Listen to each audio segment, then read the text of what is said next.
Hey everyone, I'm Daniel Cohn, the editorial director here at Spin.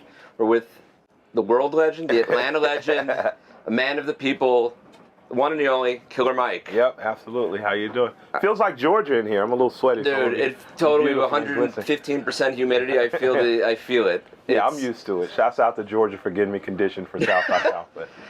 But there's no pollen. No, there is no, and there was here. a ton of pollen at back home, so I'm glad to be somewhere there isn't it. That's always, when I lived there, I just know this time of the year, my car would be yellow. Yeah, trees gotta have sex, man. There you go. So, one of my favorite things about your career as it's progressed from seeing you in 2000 with Outkast to your own solo album, which turned 20, a week ago? Yep, a week ago. Unbelievable. To Run the Jewels, to all of your solo stuff has been your willingness to interact with people. Yeah. Because, especially now, everyone gets into their silo and is afraid to engage with people they perceive as being on the other side, and like it's a sport almost. Yeah. Whereas you smartly see it as a conversation. Yeah. And the First Amendment, I know, has always been a very big deal to you. Yeah. The First Amendment matters. Thanks to Miss Ellison, God bless the dead. She was my mother's civics teacher. My mother had me at 16, and she was also my civics teacher. And outside of her room, she taught you to love democracy, to engage in the 3 levels of government as much as you could in the Bill of Rights and the Constitution. She taught you to have a diehard love for it. And she did it as a dictator in her classroom. Her classroom had no First Amendment. You were there to learn. And when I left out of a semester of her class, I was absolutely in love with what this country can potentially be if we keep pushing ourselves. And the moment we get lazy and we get uncomfortable and we dismiss or diminish things that hurt our feelings is the moment that this country stops progressing to what we can be. We were not started as a perfect. We were here to develop a more perfect union. And the First Amendment allows us to do that. So you have to talk to people that you agree with and don't agree with. And, paraphrasing a hero of mine, Noam Chomsky, if you don't believe in freedom of speech for those you vehemently disagree with, you don't believe in it at all. So I'm bound by my belief in the First Amendment to believe in it for everyone, even those people that make me uncomfortable. And that's the thing that's been lost, especially it feels like in the age of social media, is that you can go hide in your little corner and not engage, and then you miss out on what's really happening. Yeah. Because the world, your neighbor could think something totally different than you, but they're still your friend. And it's incredible that... And it hasn't been lost, it's been thrown away. We haven't lost shit. Losses, you accidentally. People are purposely shaming and head in the sand, basically. Yeah, on purpose. And that's a shame, because what you rob yourself of is an opportunity to grow. No idea, it's like in science, you can have an hypothesis, but without the experiment to prove it true or false, you never get to you never discover penicillin. It's okay to have an idea about something, but it's not okay not to want your idea tested or vetted. And one of the things I like about your philosophy the most is that you are willing just to go out there. You don't care who it is. It's the engagement and sharing the message. Yeah. The NRA to Bernie Sanders, Bill Maher. Yep. And it's not the NRA, the organization, as much as Colin Noor, the man. What I saw in that, for instance, that people were people were in an uproar about, that was a conversation with 2 black men. Mm-hmm. And black people have only been free 60 years. I'm going to give people that again. Black people have only been free 60 years. So that's a very short time to be free. We both just don't think it's wise to give up arms to government when the same government has officers of the state killing skateboarders in Tennessee. Mm-hmm. So for me, that was an important discussion to have for black people. Now, I'm sorry people didn't like the platform it happened, but it needed to happen. Robert F. Williams had it in the 50s when he armed himself, and the NRA was the only organization willing to help them arm themselves. So no organization is good or bad. It's the people that are running it that steer it.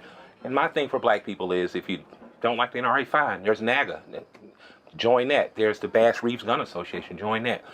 Even beyond that, and talking to Sanders, a progressive, I believe in tenements of capitalism. I'm from a community where black people had to use their own dollars to develop their own community. It's called the Collier Heights.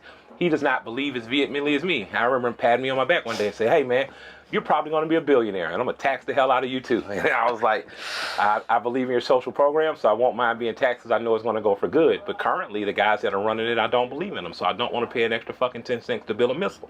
If I pay an extra 10 cents, I'd rather go to build better school systems. So you can find common ground with nearly everyone, and I saw my grandparents do it. Excuse me, I'm just a little warm. I saw my grandparents do it on a daily basis. My grandmother was an SCLC member. She had marched. She believed in the tenements of democracy. She was a lifelong Democrat. My grandfather believed, much like a libertarian, that the government should stay the fuck out of his business. If God gave you an appetite to fish, you shouldn't have to buy a license to do so.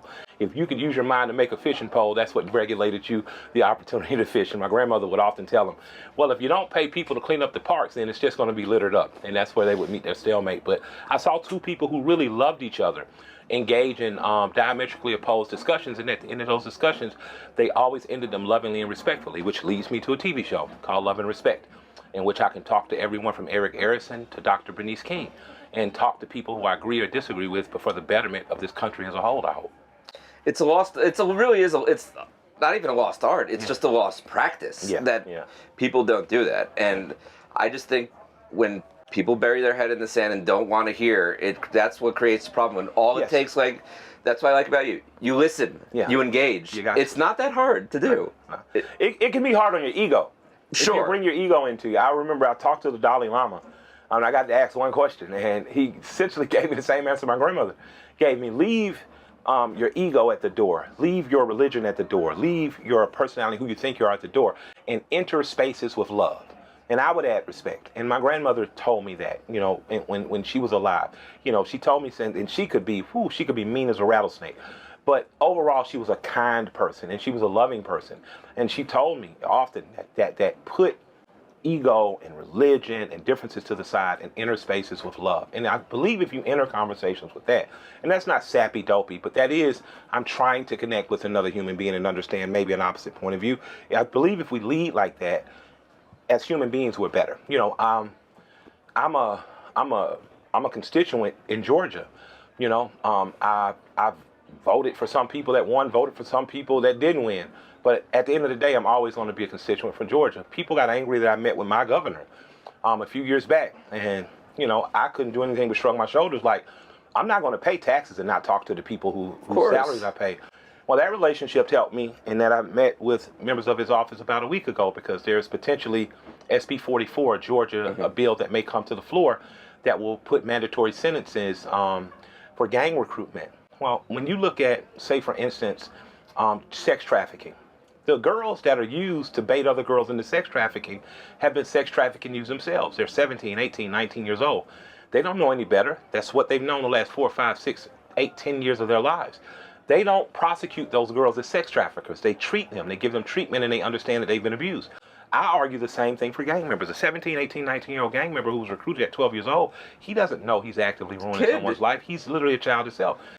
I call the governor and say, I don't think this is good, and I'd like to tell you why. He gave me immediate audience with his counsel, his chiefs of staff, and another black member from his staff to say, hey, this is what we think.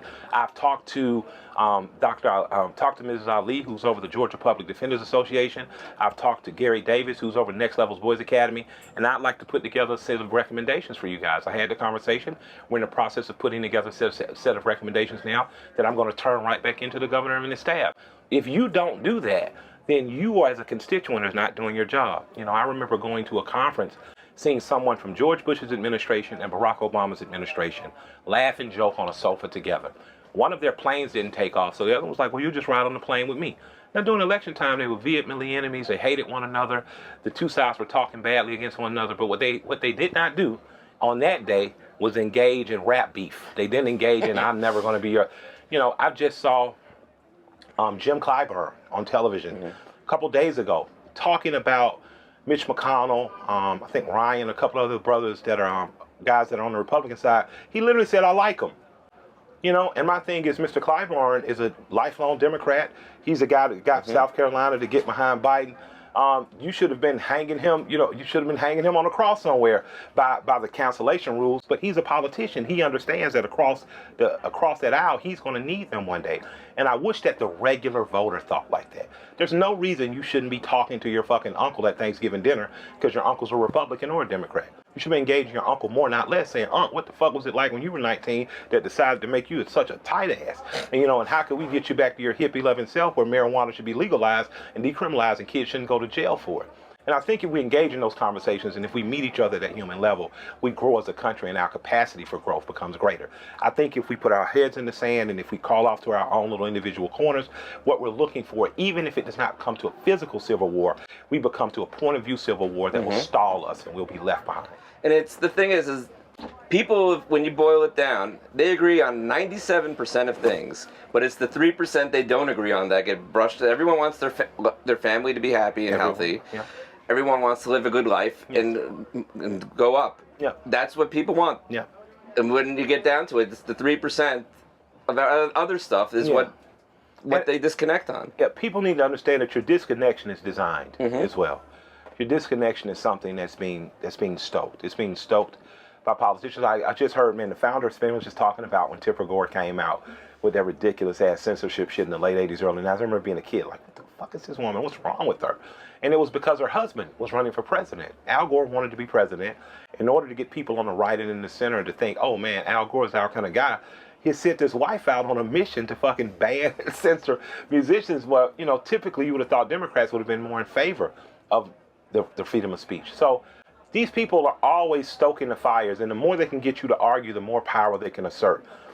Classic example, during slavery, the poor white people from Britain, the master class who became owners in the South, had deemed crackers. They called people gypsies and crackers and rednecks that wore red scarves. They were just poor white people that came here.